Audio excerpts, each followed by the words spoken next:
ngasi di Elisa phangye ba ai ngasi di jamna harau re ngasi ai gonda su Elisa ga pan ga charo hai bane ba adu Elisa je phangak pa se ngasi di jam harau re akoi Delhi da akoi lei jaga se Elisa che anam ba phang de ba ngasi di thonga ga chara ga Elisa se thang je koi ne special mangai ri mi se si thang ji ne Elisa se chema ge thang se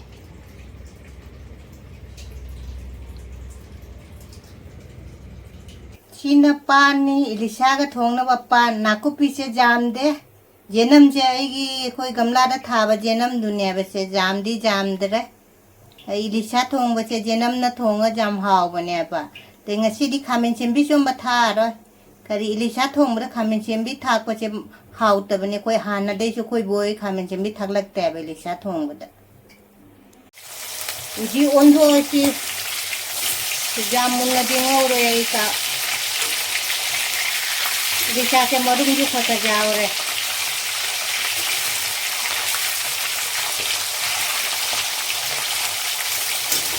दिशा से मनम कभी जामुन से आई ना जाम कोई ना गाय जरा खंगा गाय रे खंजा भाई दिशा ने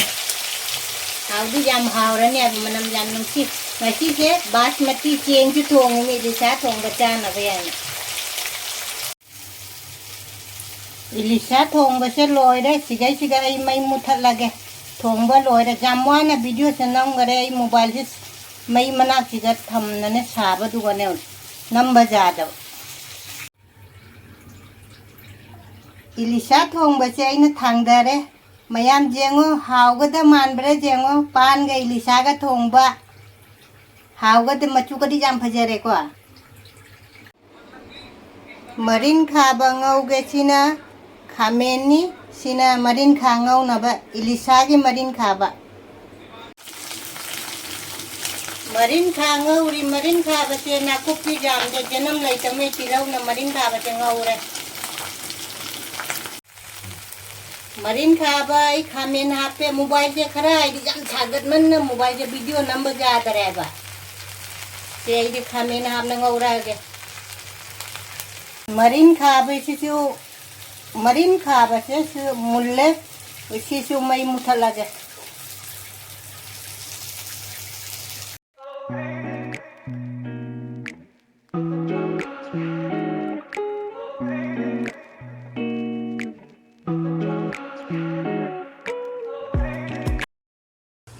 मैम पुनः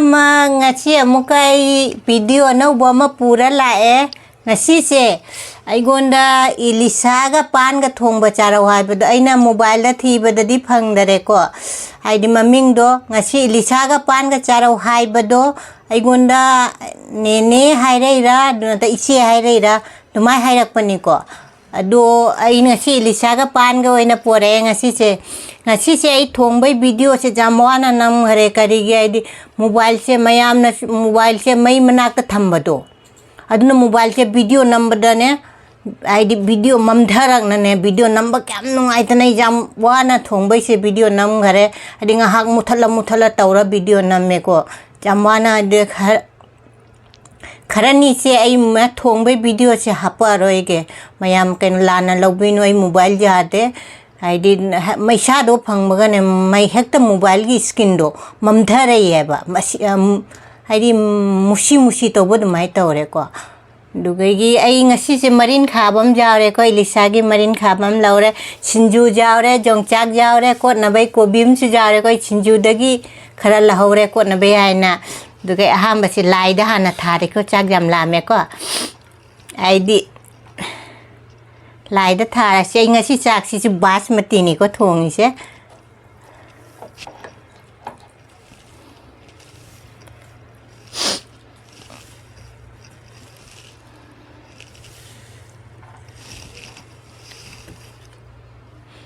मैम लाइगी से कलमी लाइगी से थमग्रगे जैसे मरु हाम न से पुछलागे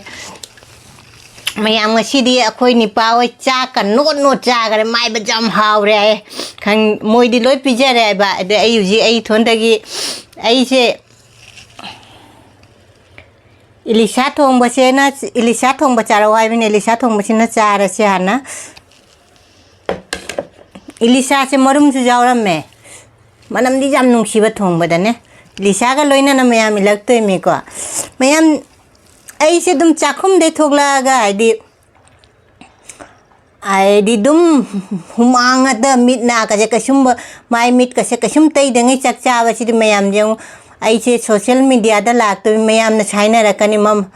มาชิดตัวตาโถก็ขัดตั้งปูดานุ่งได้แต่เชลละก็ให้ดิkayno tawraga idi chak se cha di phajani aina haina warim chu leibani ko mayam aduni aina idi kashum makeup te du jam taw haite ba idi kashum ba ai eyebrow ka se ai je tha kya no aina idi January ai chatting da ne aina sam chatting da idi aduga eyebrow taw gibani ba threading che taw gibani ajugai ujipur taw di regi threading che mayam chamina re chi ko ilisa oina ilage ko mayam che chamina rasi khoi ni pai ba jam haw re jeng chara jeng hai ra ke su haw di haw da male ko mayam chamina rasi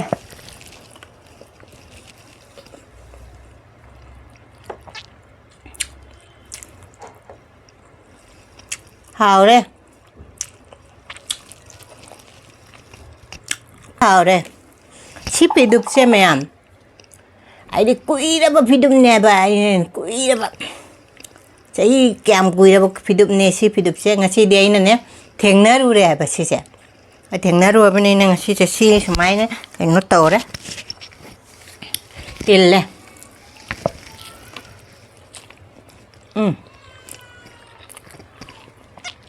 khá men cái xí máy happy bà khá men cái mà cột rồi hao bên này xí máy nó cái chào bà chứ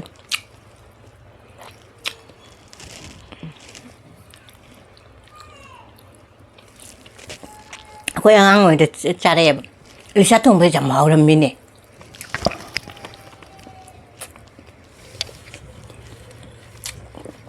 xin du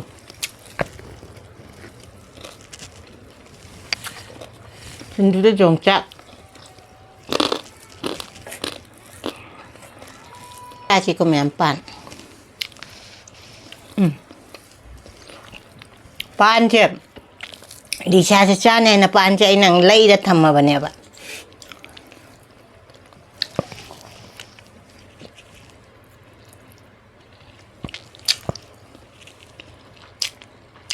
how lay le ha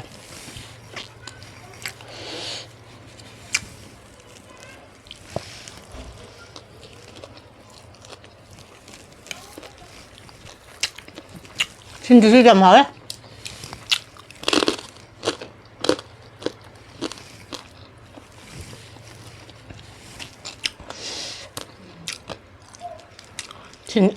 kopi mana tapi juga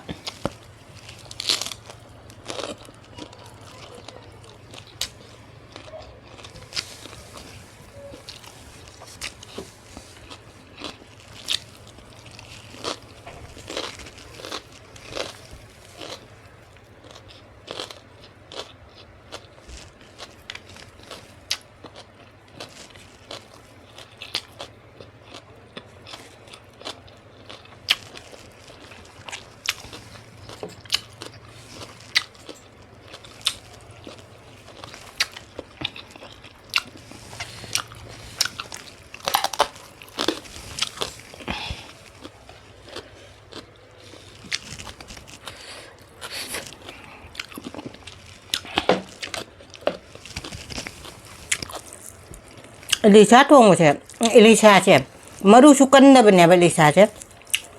de ko ya sam chon da di Elisa ga pan ga che jam hai di mi ka chak pi je ba de shune nam ba de Elisa ga pi je ne ya ba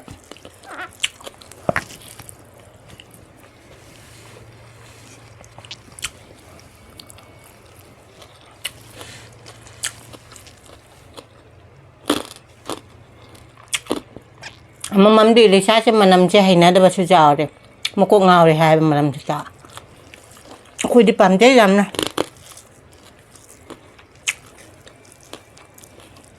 เอาแต่ความ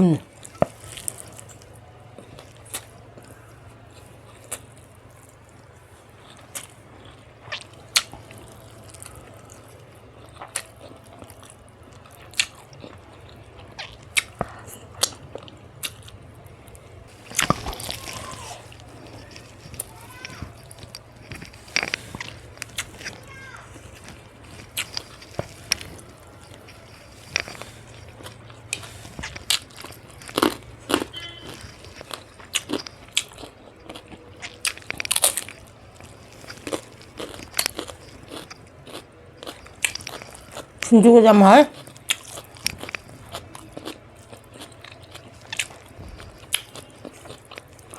리사 먹고 좀 하오 보니까.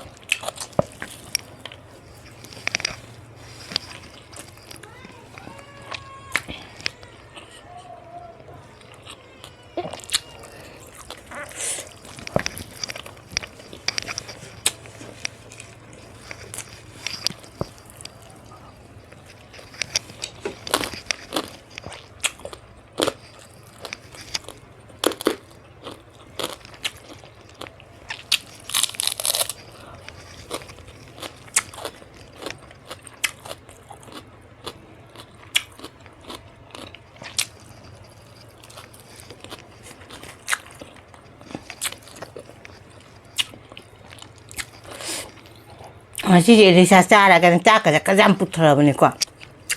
Lisa chơi ngày đặc bọc quý đấy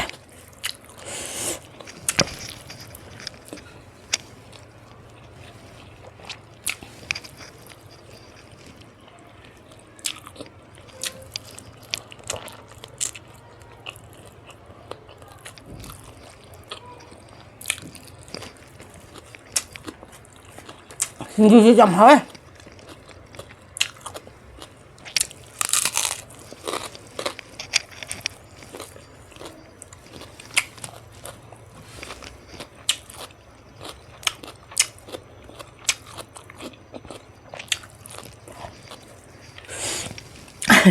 khôi này bài ai hạt bên hai được mai bật chắc chụp ui trang không mà nè mai bật cha là qua đôi đôi này nè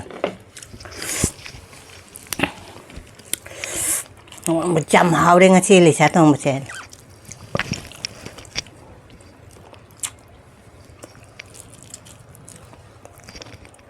mà chi xem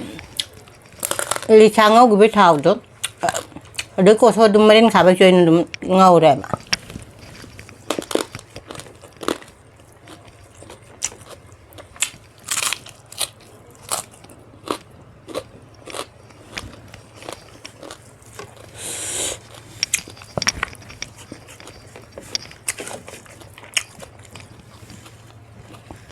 lấy sai mà cô phải trả gì pan chứ chẳng hỏi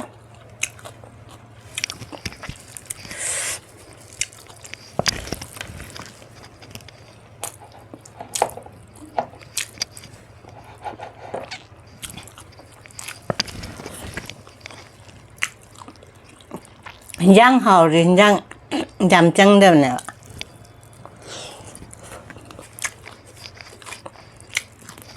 nga tay mà mày đi hào mình Lisa mà mày đi hào bảo vật mình Lisa cái mà quốc giảm hào đây nga cái hào bà chị mà quốc cả mà mày cái này bên này bà ở đó rau cái mà mày đi hào đây rồi Lisa mà mày đi hào đây ấy đôi mình chẳng tổ chân lên chị sẽ thầm cái ra đây kìa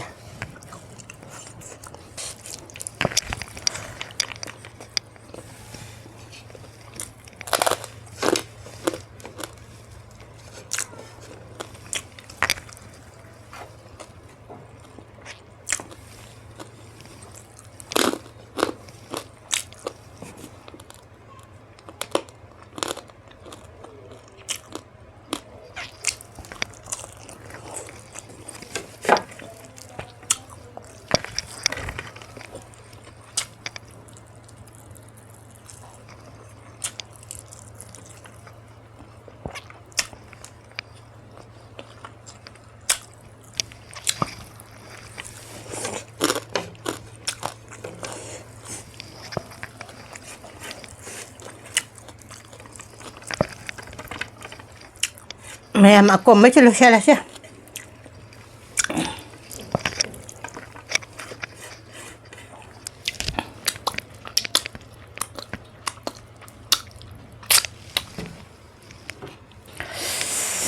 mẹ ngasi di Lisa thùng bữa khua hôm nay chăm hao cái gì ngasi cái Lisa sẽ đấy